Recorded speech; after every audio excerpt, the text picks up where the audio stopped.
سلام و خوش اومدی به روز ششم از آیین 21 روزه پاکسازی و طلسم شکنی جادوی پنهان در خانه. من جیران هستم و بعد از پاکسازی کامل سالن و درهای ورودی امروز همراهت میشم تا وارد قلب تپنده خونه بشیم. آشپزخونه. اگه ویدئوی 5 روز اول رو ندیدی حتما ببین و آیین‌ها رو انجام بده تا جریان شانس، برکت و فراوانی در خونه و زندگیت فعال بشه. آشپزخونه و اجاق از دید جادویی یکی از بزرگترین نقاط تمرکز انرژی طلسم‌های فقر، کمبود، حسادت و افسردگی خانوادگیه.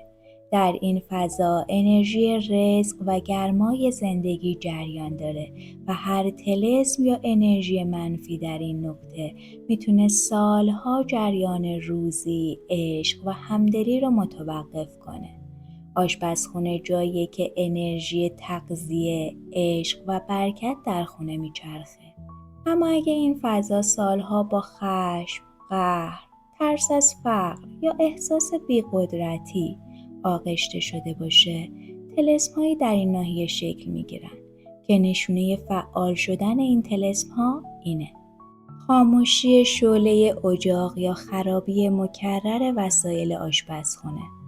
غذاها سریع فاسد میشن. خستگی یا بی‌حوصلگی هنگام پخت و پز. اختلافات خانوادگی هنگام غذا خوردن یا حتی حس بی‌برکتی در سفره خونه. امروز وقتشه که این طلسم‌ها رو بشکنی و دوباره آتش برکت رو در خونت روشن کنی.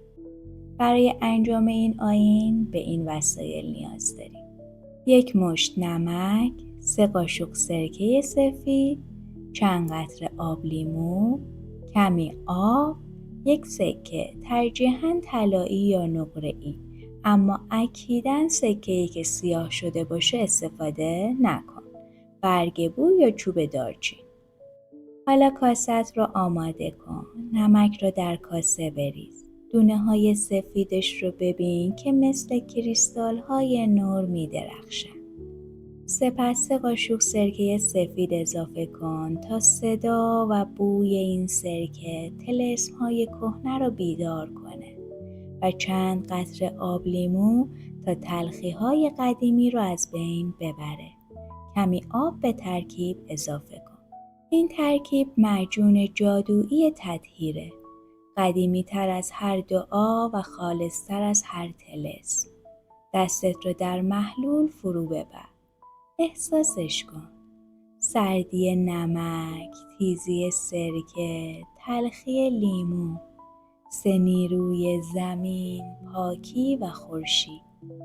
بگو: قدرت خاک، آب و نور را فرا می‌خوانم تا هر آنچه ناپاک است از خانه‌ام شسته شود.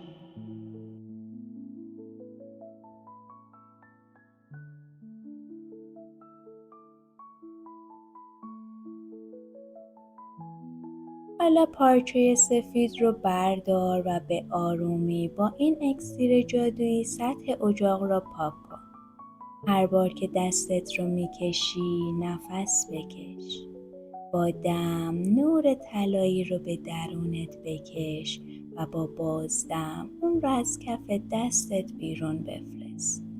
در هر بازدم تو یه طلسم فرو میریزه. هر لکه‌ای که پاک میکنی یه گره از انرژی های کهنه باز میشه. انگار رگه های دود سیاه خیالی از اجاق بلند میشن. بالا میرن. در نور محو میشن و خونت سبکتر، گرمتر و روشنتر میشه. حالا که اجاق در پاکی میدرخشه، با صدایی محکم و آرام بگو: هر طلسم فقر، حسادت، خشم و کمبود از این خانه شسته شد، در نور الهی ذوب شد و هرگز باز نخواهد گشت.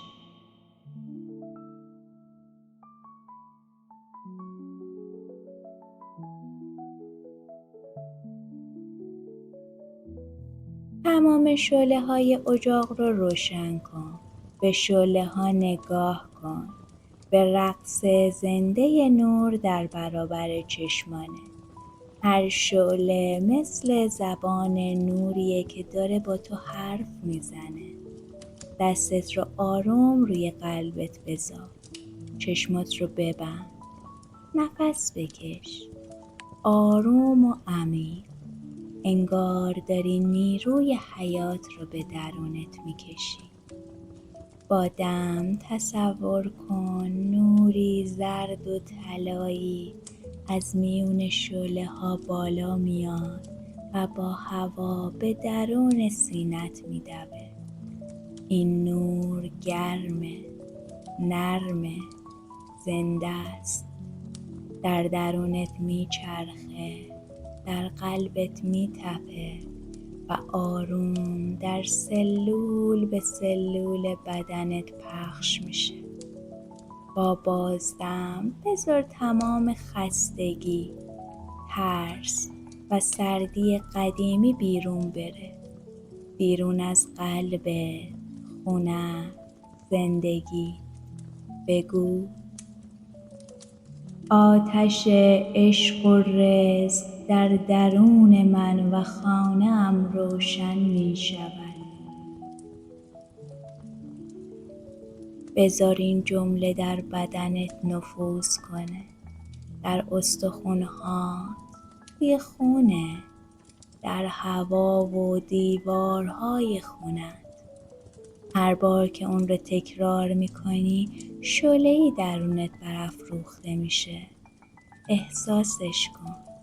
انگار که قلب خونه رو لمس میکنی و ناگهان متوجه میشی تو خود آتش مقدسی. پس بگو آتش عشق و رزق در درون من و خانه‌ام روشن می شود.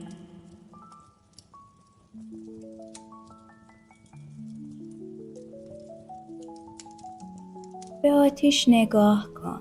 ببین که شعله‌های اجاق مثل نگهبانان برکت آروم و هماهنگ می سوزن. آتش پاک شده. نفس تو آروم گرفته و هوای خونت سبکتر شده. حالا لحظه مهر زدن به برکت رسیده. لحظه‌ای که انرژی خونت رو از آشوب گذشته به وفور آینده پیوند میزنی. سکه طلایی یا نقره‌ای رو در دستت بگیر. نور درونت رو بهش فوت کن و بگو به نام نور و عشق این سکه را مهر برکت می سازم. رزق در خانه‌ام جریان یابد و فقر هرگز راهش را باز نیابد.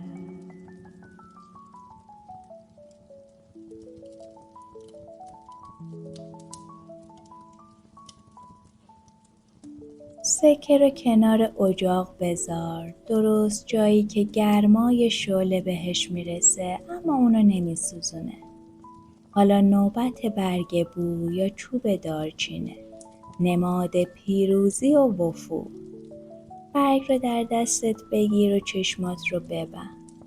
در ذهنت تصور کن ریشه های سبزی از درون اجاق بیرون میاد و در همه خونه گسترده میشه.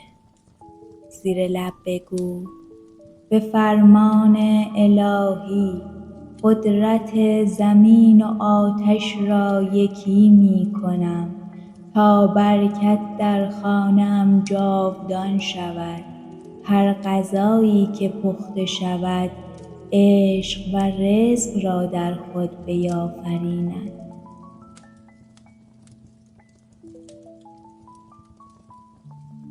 برگ را کنار سکه بذار. دستات رو چند لحظه بالای اون نگه دار. انگار داری پیمان نور رو امضا می‌کنی. با قلبی مطمئن بگو من با آتش عهد می‌بندم من نگهبان آتش برکتم و او برایم رزق بی پایان می آفریند.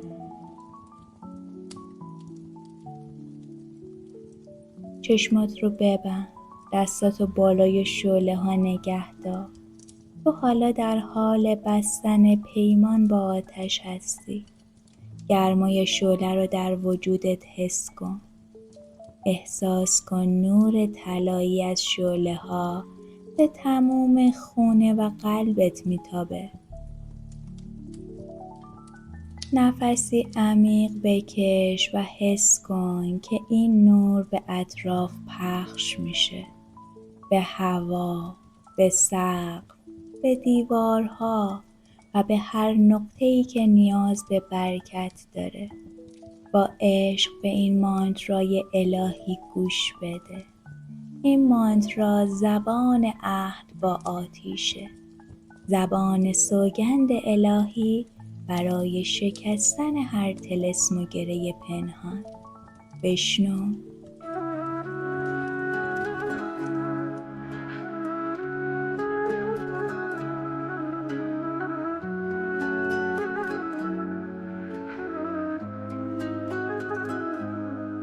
حقني ركشانة محا حقني فجرانة محا حقني شوطي شكتينا محا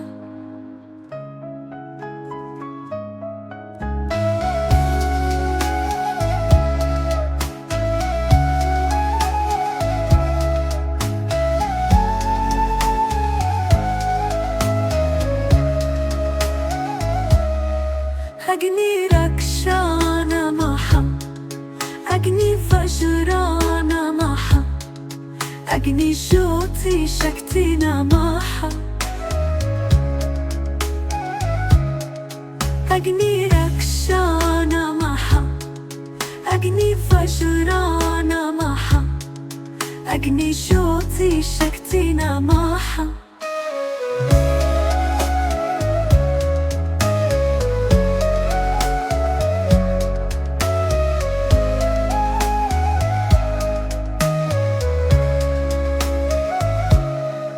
حقني ركشانة محا حقني فجرانة محا حقني شوطي شكتينا محا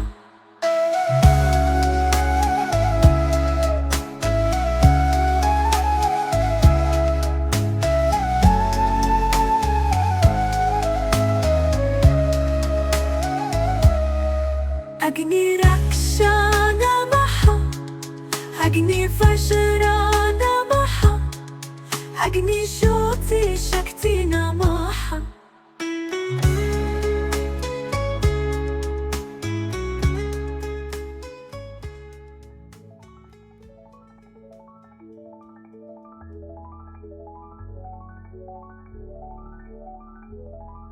ممنونم که تا انتهای آیین پاکسازی آتش و نور با من همراه بودی.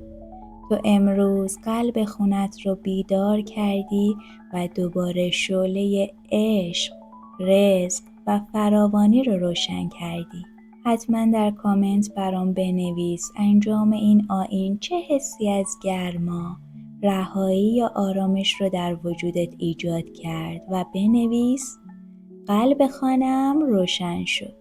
اگه این آیین را دوست داشتی برای دوستانت هم بفرست تا اونها هم خونه‌شون رو از طلسم ها آزاد کنن.